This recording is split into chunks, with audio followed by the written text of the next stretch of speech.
La bienvenue à tout le monde, la bienvenue à notre webinaire d'outils pour la mise en œuvre des soins pour les nouveau-nés, petits, chétifs et malades. Nous allons avoir un webinaire qui se concentre sur la rétinopathie chez les prématurés.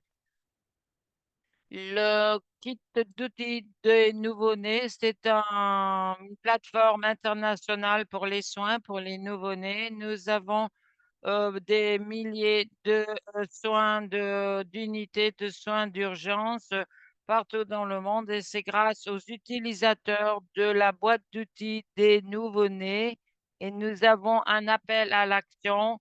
La boîte d'outils est à votre disposition en 11 langues ainsi qu'en français et nous avons des communautés de pratique en anglais et en français. Vous voyez un code QR sur votre écran qui peut vous mener aux canaux de médias sociaux et aussi à un bulletin de nouvelles auquel vous pouvez vous abonner. Prochaine diapo. La série de mise en œuvre d'apprentissage, c'est une plateforme pour la communauté. Ça veut encourager une collaboration pour un apprentissage accéléré. Le sujet d'aujourd'hui, c'est se concentrer sur la rétinopathie chez les prématurés, le suivi auprès des nouveau-nés en haut risque. Et nous avons un panel magnifique qui a été assemblé pour nous et vous avez un code QR pour notre webinaire en français et en anglais. Prochaine diapo. Nous avons actuellement un essai de kit d'outils pour les nouveau-nés qui va être, c'est une compétition qui a été lancée le 27 octobre et 27 août et qui va se clôturer le 11 octobre. Nous avons des prix très magnifiques, 500 livres sterling ainsi qu'un certificat.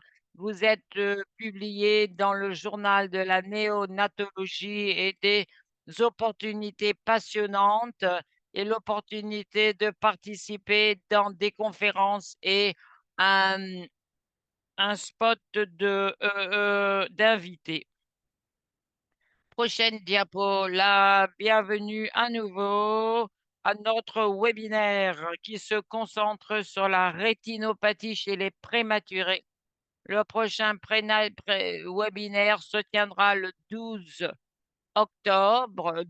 novembre, pardon. Ce sera l'anniversaire du toolkit et les gagnants de l'essai, les mises à jour. Le 19 novembre, la communauté française et le 4 décembre, le lancement de la carte de financement de la recherche et les partenariats de recherche et les recherches de mise en œuvre. Vous avez, comme vous l'entendez, une interprétation à votre disposition en français. La bienvenue et veuillez bien vous introduire dans le chat. Et Lorraine a la parole. Merci.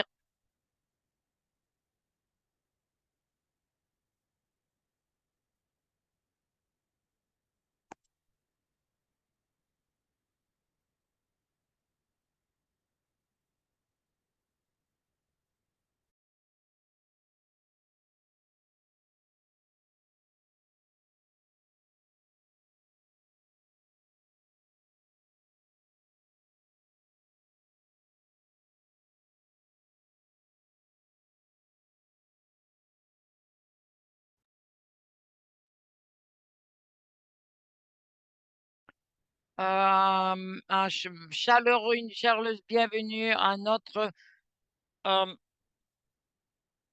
animatrice pour aujourd'hui, Dr Hicham Malik, qui est une pédiatre, se concentre sur les politiques des soins pédiatriques. Elle a mené des recherches en Afrique et en Asie. Elle se concentre également sur un modèle pour les soins et les soins à Touba en Tanzanie qui a causé un changement politique national.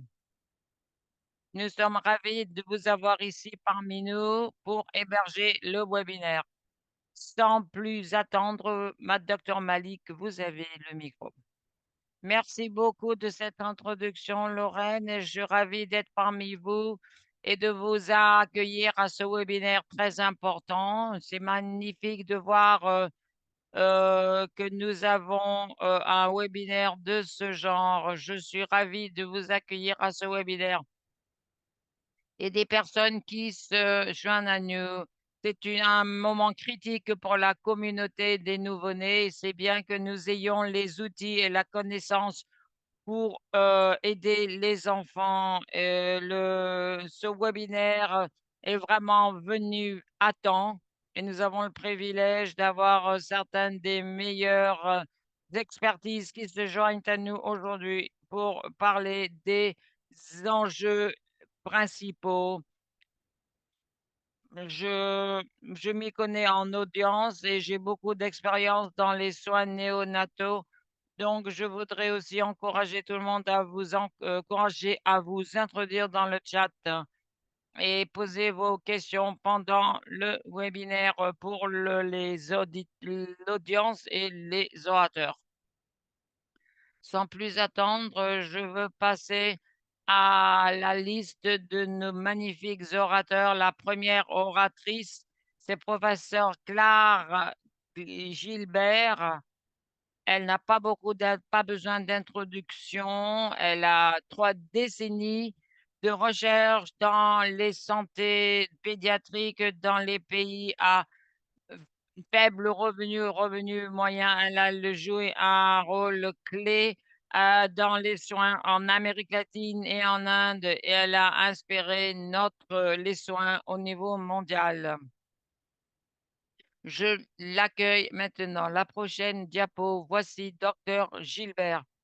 Merci beaucoup, Aïcha, et bonjour à tout le monde. Et merci de cette opportunité. Merci beaucoup. Prochaine diapo. Je vais parler du fardeau de la rétinopathie dans les enfants prématurés, priorité pour l'action et les innovations. Je vais parler des enfants qui sont aveugles du fait de la rétinopathie et parler de la pupille de l'œil. Ce que vous voyez, c'est que la rétine est détachée, qui est juste derrière la lentille de l'œil. Maintenant, c'est petit et aveugle de façon irréversible. Plusieurs épidémies ont été pour la rétinopathie des prématurés et la cécité qui ont été faits en Europe. Les gens n'ont pas réalisé que il y avait un élément toxique qui causait la rétinopathie chez les bébés.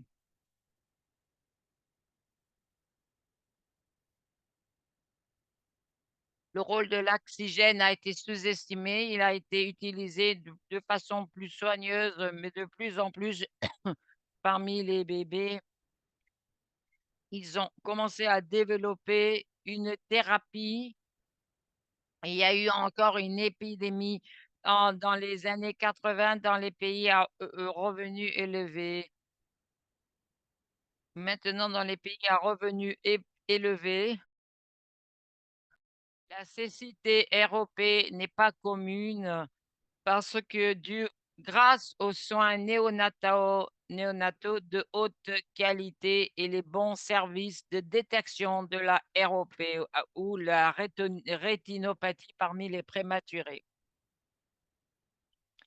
La cécité et le problème de vision sont largement empêchables, surtout au sein des pays à haut revenu. Prochaine diapo.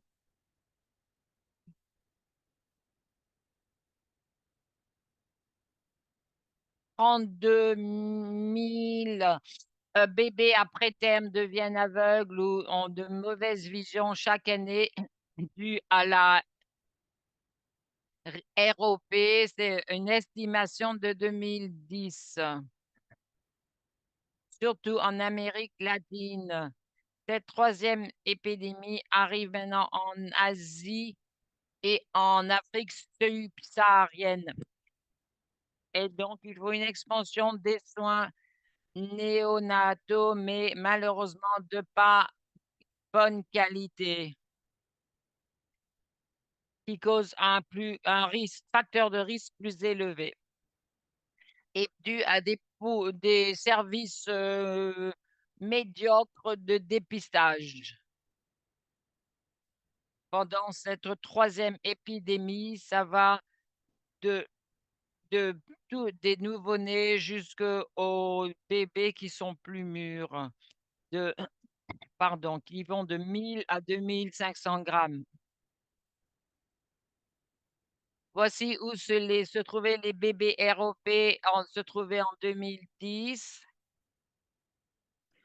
Le bleu foncé, c'est ceux qui sont aveugles, voient très mal, et le bleu clair, c'est ceux qui n'ont pas de problème visuel. Donc ceci ne va pas être bien différent à l'heure actuelle dans les pays africains. Pour les personnes qui ne connaissent pas la rétinopathie de la prématurité, à la gauche, vous avez une rétine normale au fond de l'œil. Au milieu, c'est le ROP sévère qui s'appelle parfois type 1. Et sans traitement à cette étape, 50% des bébés vont devenir aveugles de façon irréversible du fait de détachement de la rétine. Et ce que vous voyez dans le diagramme numéro de la droite.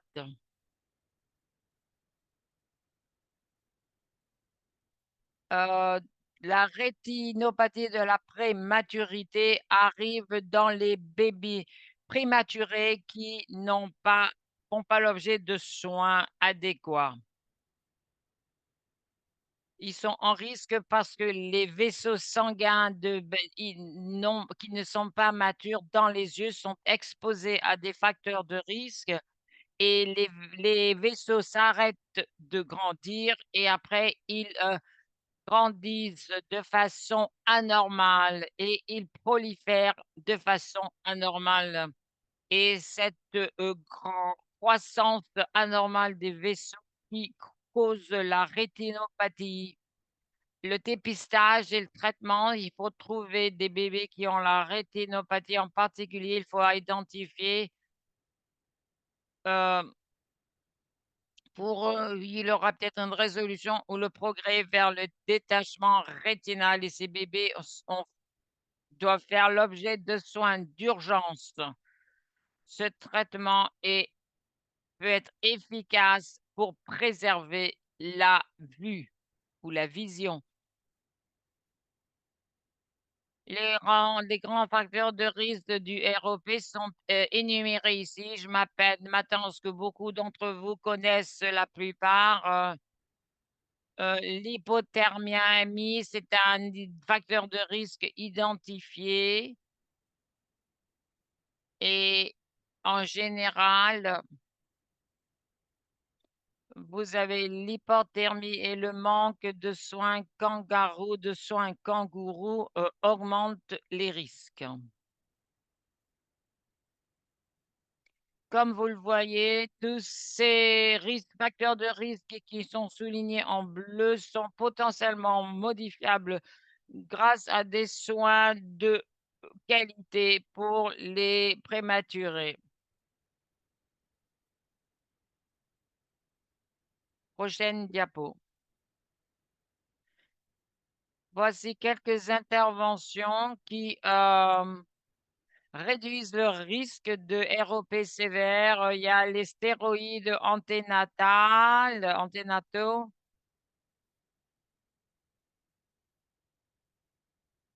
Euh, euh, Et il y a aussi la caféine orale qui a montré qu'elle pouvait aider le lait maternel dès le départ et les soins de mère kangourou. Et j'en ai déjà parlé. Et le serrage du cordon. Prochaine diapo. Un dépistage doit être effectué de façon ponctuelle, d'habitude dans les 4 à 6 semaines qui suivent la naissance. C'est une condition qui est développée après la naissance. Et doit y avoir un dépistage à des intervalles de 1 à 2 semaines. Et le dépistage peut s'arrêter lorsque c'est sécuritaire de le faire. Il y a des directives sur quand s'arrêter. Le dépistage est souvent nécessaire après la libération du bébé de l'unité des nouveau-nés. Et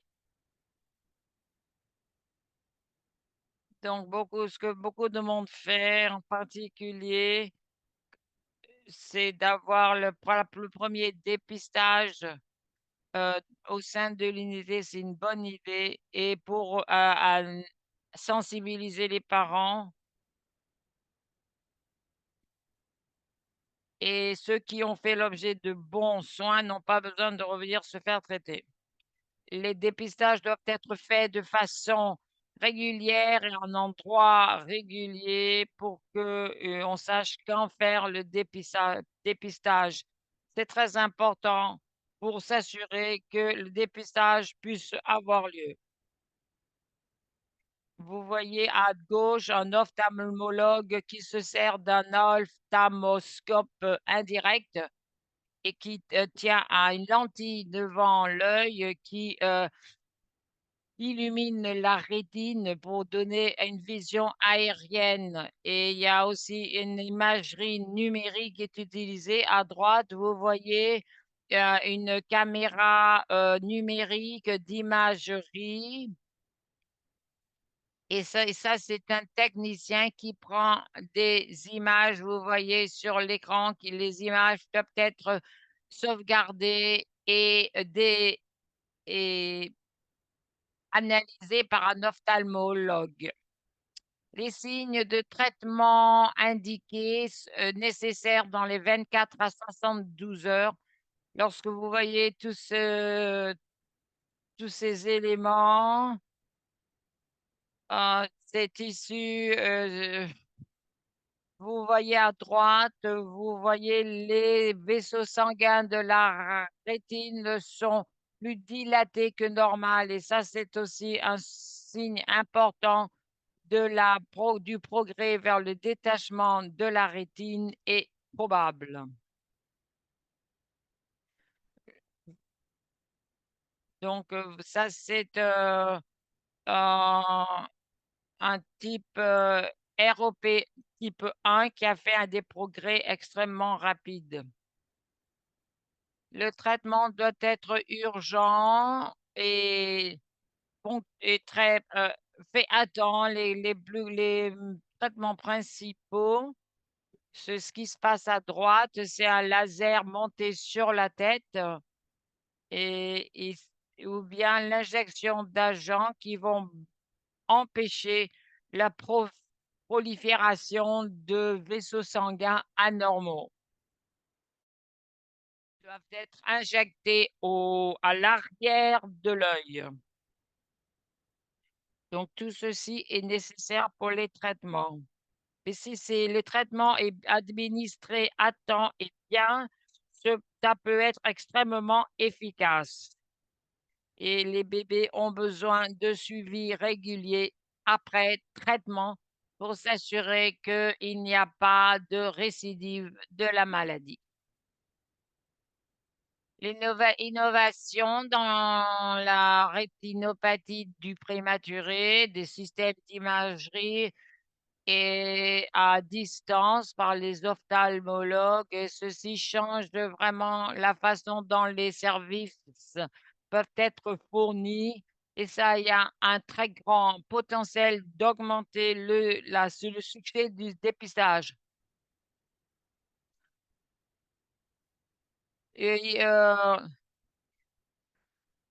le- il faut faire ceci rapidement et plus facilement qu'au laser avec des agents anti-VEGF pour traitement. Et puis, la chose la plus encourageante à l'horizon, c'est l'analyse d'images automatique ou automatisée avec l'aide de l'intelligence artificielle. C'est une zone de recherche active et quelque chose qui va potentiellement changer tout. Donc, ceci peut être fait avec l'intelligence artificielle et l'aide d'un ophtalmo. Et ça pourra rendre le processus plus efficace. Donc, le rôle de l'équipe néonatale joue un rôle crucial pour empêcher et le ROP. L'équipe néonatale doit identifier tous les bébés qui doivent faire l'objet d'un dépistage à l'admission à l'hôpital et beaucoup de pays ont eu des critères basés sur l'âge. Dans certains bébés, il y a un âge de 4 semaines, d'autres 32 semaines. Et les poids de naissance et les critères à ce niveau sont varient. Et donc, veuillez consulter les directives de votre pays ou de votre région. Il faut ajouter les bébés malades à la liste et l'éducation de santé et le conseil des parents est très important, verbalement et par le biais de matériel écrit. Et c'est important d'établir des bonnes relations avec l'ophtalmologiste et les techniciens et avec toute l'équipe. Et vous pouvez aussi avoir, le jour du dépistage, préparer l'équipement, dilater les pupilles, assister pendant le dépistage, documenter les constatations et la date du dépistage, prochain dépistage si besoin est, et le conseil des parents pour qu'ils sachent comment s'occuper de leur bébé.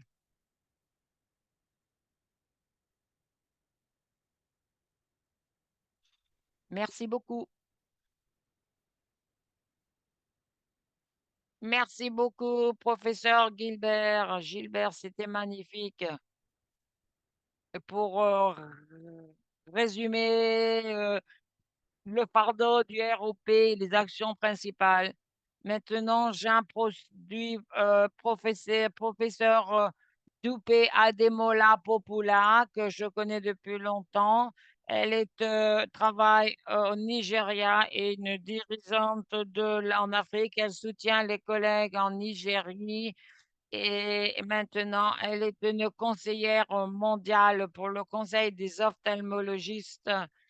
Donc, sans plus attendre, docteur Doupé, vous avez le micro. Merci beaucoup de m'avoir accueilli sur votre plateau. Euh, je vais enlever ma vidéo pour que j'ai une bonne bande passante. Comme je l'ai dit, le son est interrompu. Euh, Vous allez voir la prochaine diapo qui va montrer comment les choses se passaient dans les centres auparavant. Les enfants partageaient un lit et l'oxygène sur le mur et les concentrateurs sont par terre qui donnent de l'oxygène au bébé sans moniteur.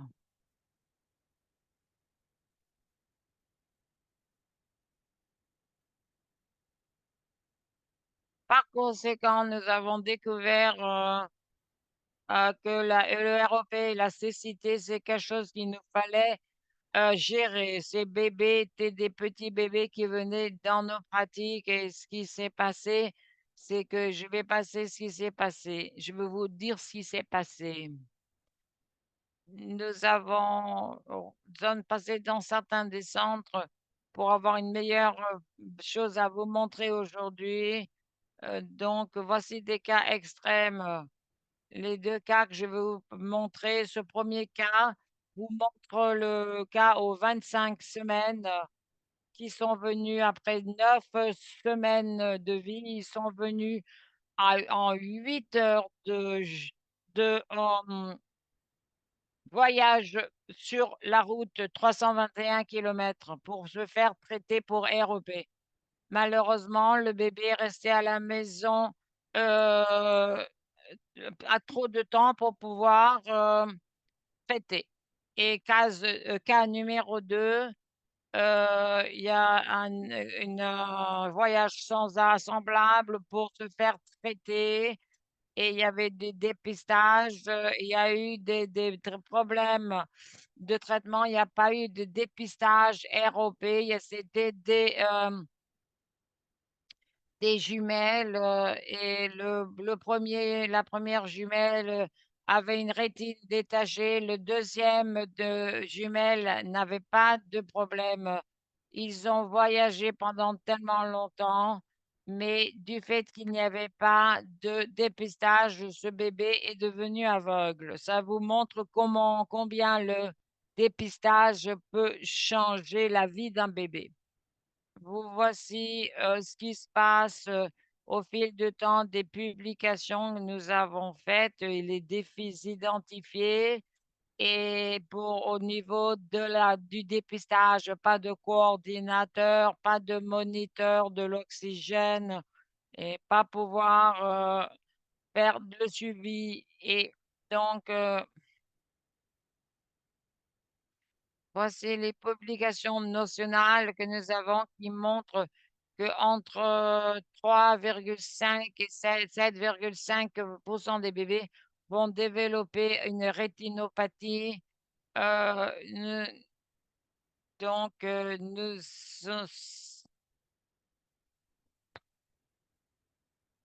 nous allons nous travailler ensemble, nous allons travailler dans chaque pays où nous allons.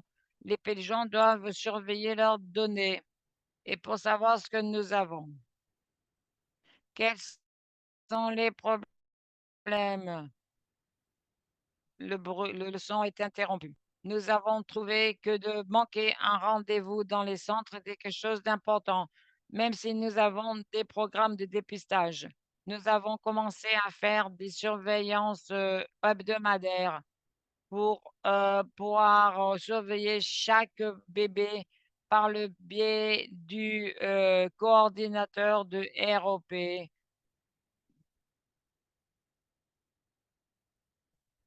Quand nous regardons toutes ces données, nous voyons des données sont interrompues. Les bébés qui font l'objet de dépistage à l'âge de 3 semaines et qui avaient le type 1 ROP qui demandait un traitement. Voici une étude des bébés qui sont devenus aveugles du ROP et nous avons été surpris de voir que 33% de ces bébés étaient nés dans des hôpitaux privés. Donc, il faut s'assurer que ces institutions, qu'ils peuvent mettre le dépistage en pratique pour s'occuper du bébé. Les soins du bébé doivent comprendre le dépistage de la ROP. Les moyens de transport, il y a encore des défis sur l'infrastructure des routes et des réseaux dans l'Afrique. Les défis auxquels nous faisons face sont liés aux moyens de transport. Si vous allez d'un endroit à l'autre, c'est difficile. Si vous allez transporter un petit bébé pendant des centaines de kilomètres pendant 8 heures, ce n'est pas indiqué les voyages aériens sont chers et mal développés et il n'y a pas assez de services de train développés. Alors, qu'est-ce qui est possible? Il faut qu'il y ait autant de centres que possible qui aient un dépistage pour la ROP.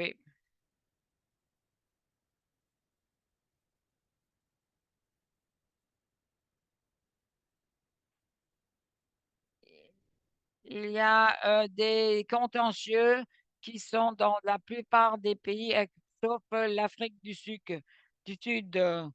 il y en a qui se sont rapprochés de la Nigeria, du Niger, pour s'assurer que nous faisons des choses bien et nous avons des complexités variées dans l'allocation des ressources et de qui va faire quoi. Dans certains pays, nous parlons de dépistage de techniciens et ça se peut que ça ne marche pas dans certains pays dû à la réglementation. Voici les défis quand on parle de la mise en œuvre. Nous avons également eu qu'est-ce qui marche?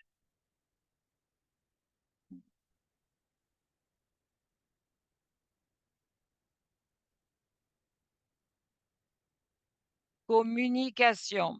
Nous, ça marche pour nous. Un bon réseau de téléphones mobiles avec une infrastructure Internet raisonnable. Une plateforme de chat est dans tous les pays. Nous nous servons de WhatsApp de façon commune pour disséminer les informations, faire des activités pour la ROP et l'alerte aux bébés aveugles, certaines affiches de bébés qui sont devenus aveugles pour aider à identifier à l'hôpital où le soutien est demandé. Et les gens se parlent toujours les uns aux autres, donc la communication marche très bien en Afrique. Éducation, lorsque nous avons des dirigeants nationaux à des niveaux institutionnels que nous faisons, nous avons une plateforme et nous pouvons donc nous commençons un club de ROP international et nous voulons mettre à jour de tous les 2 semaines pendant 6 mois et beaucoup de personnes ont aidé les gens à apprendre et à se connaître un peu dans la ROP. Ces groupes se poursuivent au fil du temps continuent à s'encourager les uns des autres. L'éducation des spécialistes, les webinaires comme celui-ci, et l'éducation des patients, recherche et publication sont importantes pour que tout le monde soit au courant de la situation et puisse prendre des décisions éclairées. Formation des infirmières et des étudiants et parler des soins de pédiatres qui sont disponibles. Donc, nous avons des webinaires de spécialistes et il faut faire le militantisme de la mère aux enfants qui ont été négativement impactés. Ce sont les choses que nous voulons mettre en œuvre et continuons à le faire. Maintenant, les références. Soutenir les institutions pour faire le dépistage des hôpitaux privés, de la ROP, le dépistage privé une référence pour le dépistage privé, des références en croisée dans tous les hôpitaux gouvernementaux et pour voyager jusqu'à 600 kilomètres, les néonatologues s'organisent pour faire un webinaire sur la ROP et les caméras sont très importantes. Ça a permis une consultation euh, intra et interpays. Donc, une caméra, c'est très important. Le son a coupé. Nous avons perdu notre cher docteur, très malheureusement. Alors, ce qu'on va faire, on va lui donner une petite minute pour revenir, mais du fait que ah,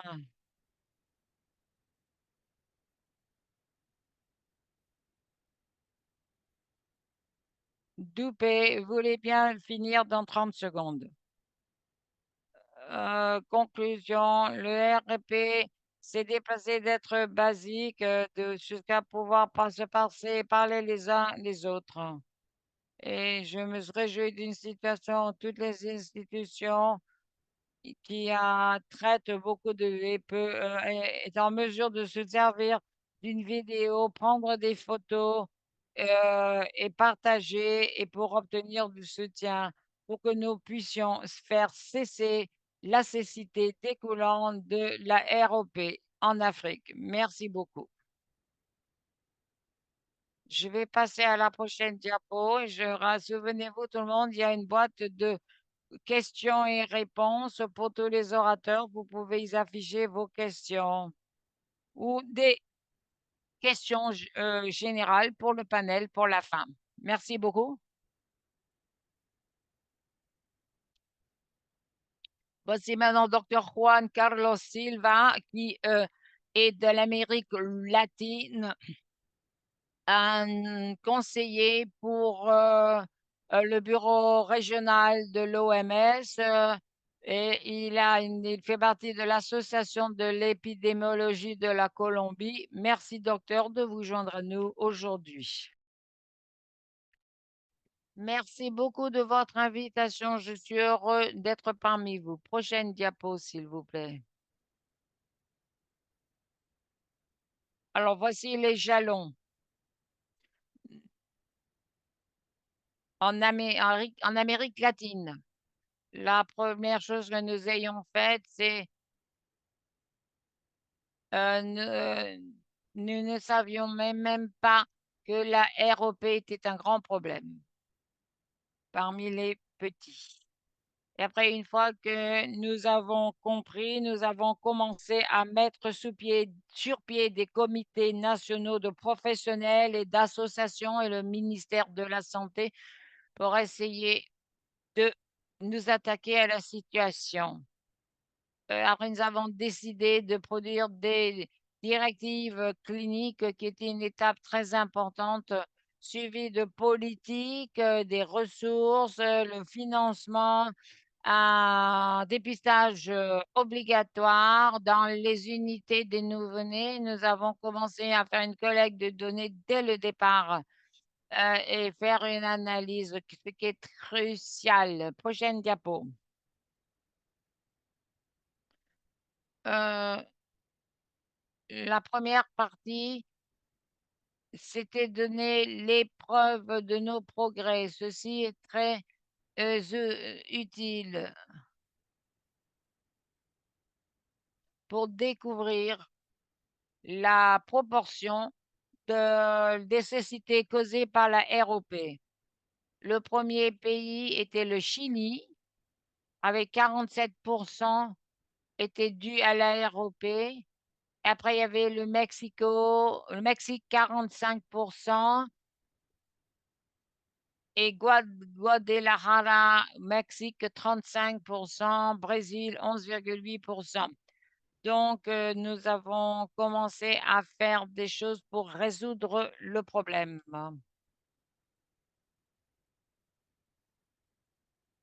Prochaine diapo. Notre approche a été de solidifier le système de la santé. Voici comment ceci se passe.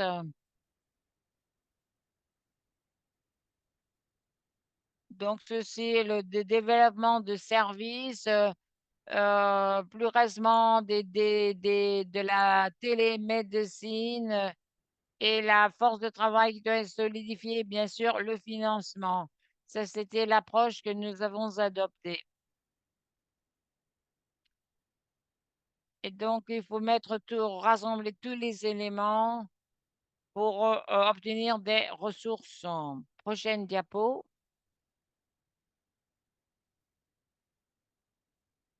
L'un des éléments clés, c'est de produire des lignes directives de pratique. Donc, il faut une expertise technique pour reproduire les lignes directives, mais aussi expérience et expert en néonatologie et aussi avoir des infirmières pour produire les lignes directives. Donc, tout ceci est très important parce que C'est très important pour aider la prise de décision.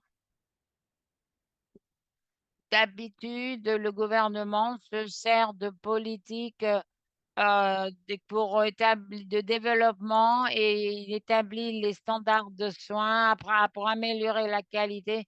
Il voit quels sont les systèmes couverts par l'assurance, les cadres réglementaires ou les obligations de licence euh, pour euh, pour que les études soient couronnées d'une licence. Donc, beaucoup de façons d'améliorer la qualité des soins et c'est quelque chose qui est nécessaire pendant le processus de développement du programme.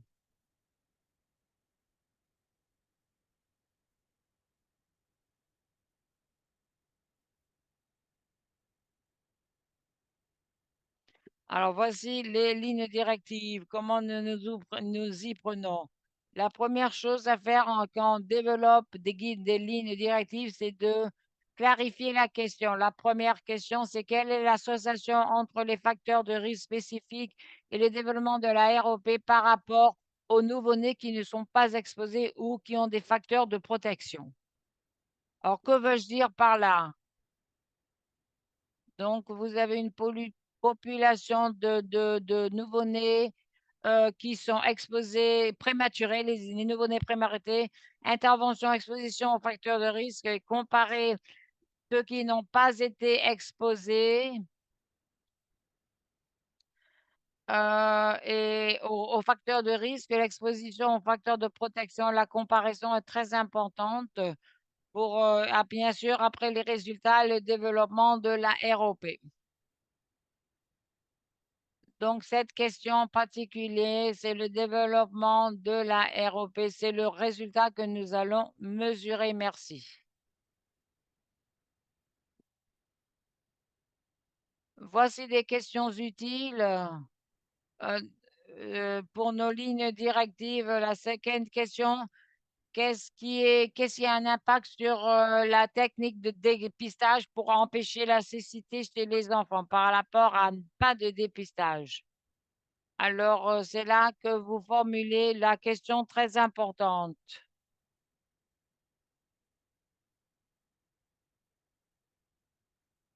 Il nous faut répondre à la question parce que pendant le dépistage, nous pouvons il faut se servir de comparaison dans ce genre de questions du point de vue des directives de pratique. Donc,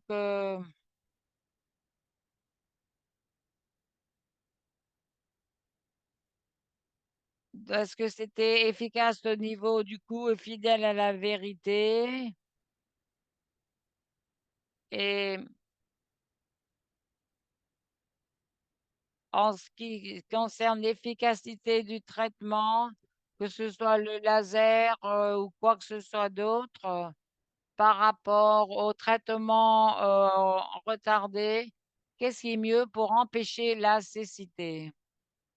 Nous allons répondre à si la réponse à la question est donnée, on peut convaincre les compagnies d'assurance et les gouvernements à soutenir le traitement dans leur politique. Les signes cliniques, par exemple, ont indiqué que le traitement est important pour le faire. Bien sûr, les indicateurs cliniques qui suggèrent le besoin d'un traitement de suivi.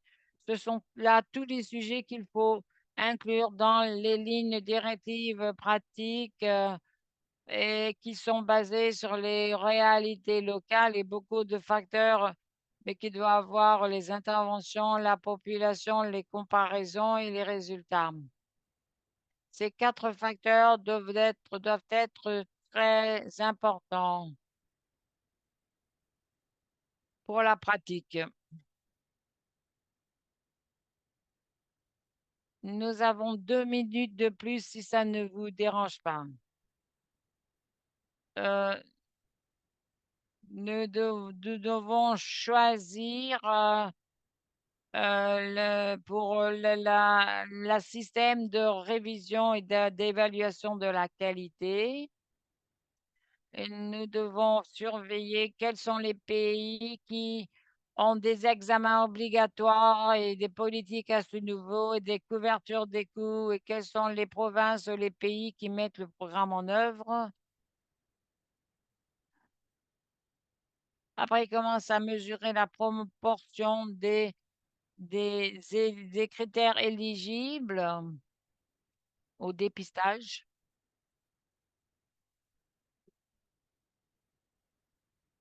Ici en Colombie, nous avons des programmes de surveillance.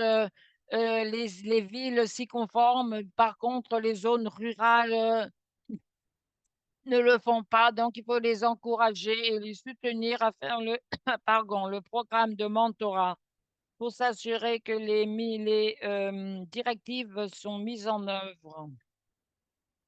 Il en va de même au Guatemala. Nous avons fait du dépistage d'ophtalmologie qui a aidé, vous voyez à droite, le développement et le nombre d'enfants qui ont été traités dans ces endroits éloignés. Dans le cas de l'Argentine, vous voyez de 2004 à 2023, vous voyez l'impact du programme. Les pays et les plus petits bébés étaient impactés plus que les autres à la ROP. Vous voyez le nombre d'enfants aveugles en Argentine. Bien sûr, au début, ça a augmenté et après, ça a commencé à baisser grâce au programme.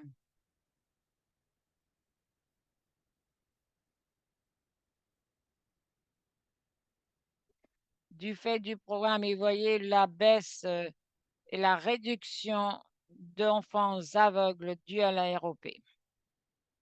Conclusion,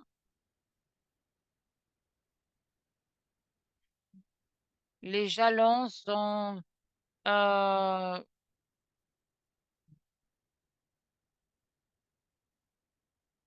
sont des références pour comprendre comment l'étude s'agence. Les preuves sont le fondement de la priorisation et du militantisme. Et les constatations fournissent un renforcement positif et un sens d'accomplissement. Et il faut établir des normes, c'est essentiel pour le développement des politiques et la définition des services couverts par les politiques. Ceci est vraiment crucial. J'appartiens à l'Association nationale de la Colombie et nous avons hébergé un congrès mondial en 2027 et nous allons aider euh, et à vous accueillir pour venir parler de la ROP. Merci beaucoup, docteur Juan Carlos. Je vais maintenant introduire notre prochain orateur qui malheureusement ne pouvait pas être avec nous, mais il a enregistré sa présentation. Docteur Anand Vinekar, professeur et chef de département à Bangalore. Et il est aussi le fondateur et directeur de programme d'initiative ROP qui s'appelle KidRock, qui est le premier téléprogramme ROP de l'Inde et c'est actuellement le plus grand programme ROP du monde qui a 2000 unités de nouveau-nés euh, et des centaines de services. Nous allons maintenant passer à la présentation du docteur Anand Vinekar. Merci à tout le monde de l'opportunité. Je vais partager l'expérience du programme de service. Il y a 12 ans, en Inde, l'Inde, comme beaucoup d'autres pays, avait du mal à survivre pour moi et ses enfants. Et en 2023, nous avons changé la statistique avec 3 millions de bébés prématurés qui sont nés, qui survivent. Tous les 2 ans, tous les 2 heures, un bébé en Inde a besoin d'aide. Et nous avons vu la troisième épidémie de l'Inde. Pourquoi y a-t-il des limites? Il y a des limités, spécialistes limités. C'est une situation où il y a très peu de spécialistes européens et beaucoup de bébés à traiter. Nous avons commencé ce modèle en 2007, le modèle KEDRAP à Kidrop. Ceux-ci travaillent en tant que partenariat entre public et privé, où nous avons le gouvernement qui aide, qui fait des dépistages. Nous avons fait des progrès lents mais stable. Nous avons fait de grands progrès pour couvrir une population de 64 millions. Notre modèle financier, nous avons des subventions et des services gratuits pour les personnes qui sont dans les hôpitaux de gouvernement. Nous avons aussi utilisé des dispositif pour les ophtalmologistes. Nous avons fait la première appli sur le téléphone et donc les techniciens décident que le bébé a besoin de traitement, besoin de suivi ou il est normal. Pour le déclarer normal, le bébé doit avoir une imagerie adéquate. Et donc, ceci a changé maintenant que l'Inde a la cinquième génération, la 5G partout dans le pays. Et nous avons aussi une plateforme CDC où ils ont rapporté que l'imagerie, c'est la voie de l'avenir. Ceci a mené à l'imagerie qui a été incorporée dans les directives nationales européennes qui a fait que nous sommes le premier pays qui a des spécialistes formés. Nous avons développé un programme conçu avant la pandémie où le nombre de jours passés sur le site sont réduits et la formation se passe dans leur propre unité de soins intensifs. Nous essayons de prendre la navette du Redcam, donc nous travaillons dans l'industrie. Maintenant, nous avons l'approbation du gouvernement et c'est plus facile à utiliser. Nous avons eu une autre itération, a aussi une autre unité qui est très utile dans la zone des injections.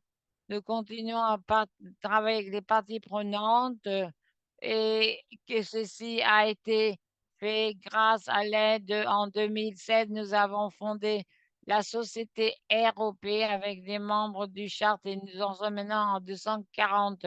Nous sommes très fiers de comment nous avons géré la modification des directives pendant la pandémie et la réussite du Kidrop. Les résultats, constatations viennent d'être publiés. Je vais finir avec maintenant, nous pouvons faire une collecte des larmes des bébés et pour pouvoir prédire quels les bébés vont faire l'objet de la ROP et ceux qui ont besoin de soins. Ça, c'est utilisé en tant que modèle de prévention.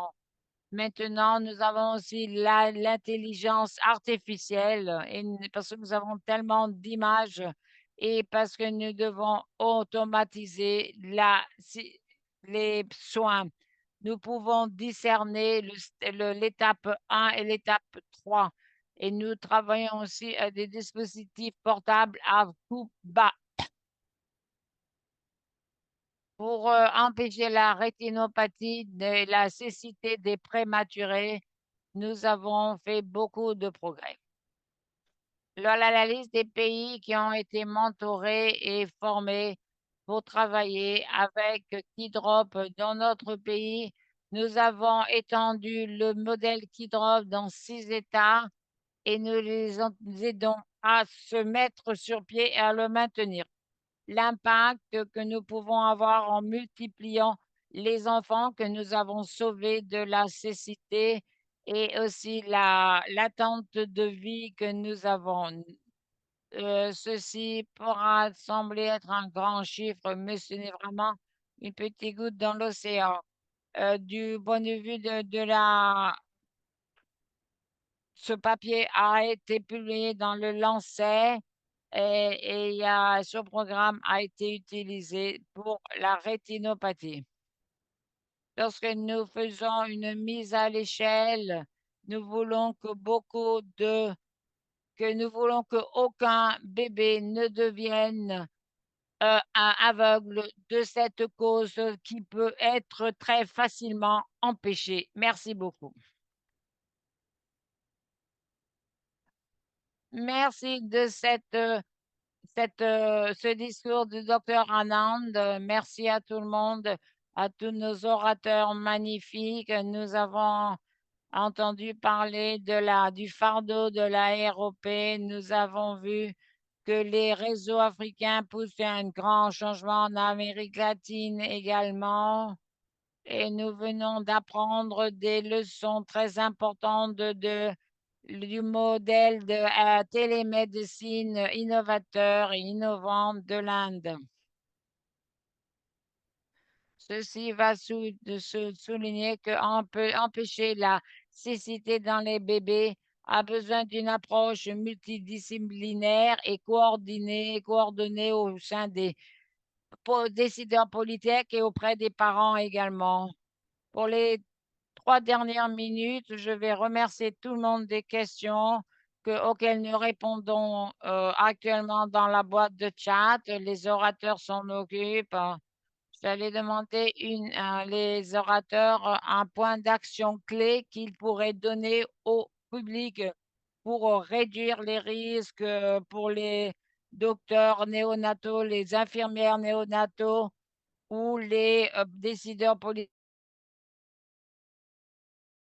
Vous avez 30 secondes. Vous avez 30 secondes chacun. Professeur Clara, est-ce que vous pourriez donner un petit point clé?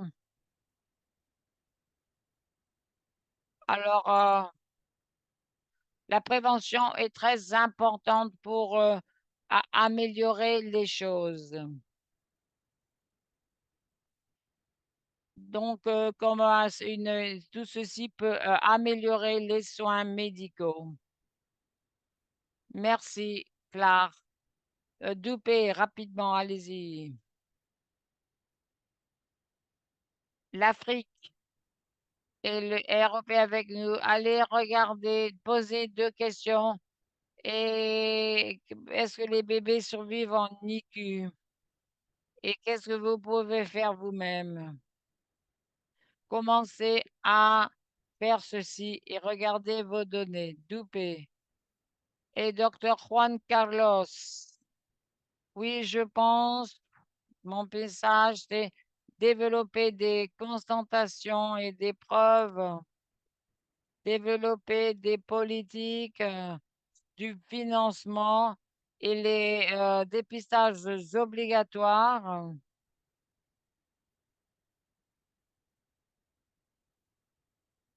Et essayer de développer autant d'unités de nouveau-nés que possible. Tout ceci est très important. Merci.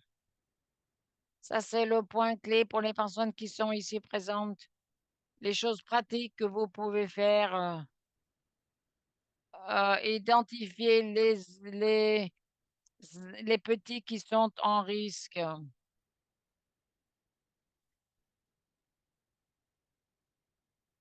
Je vais m'en tenir là, conclure ce séminaire qui a été vraiment incroyable.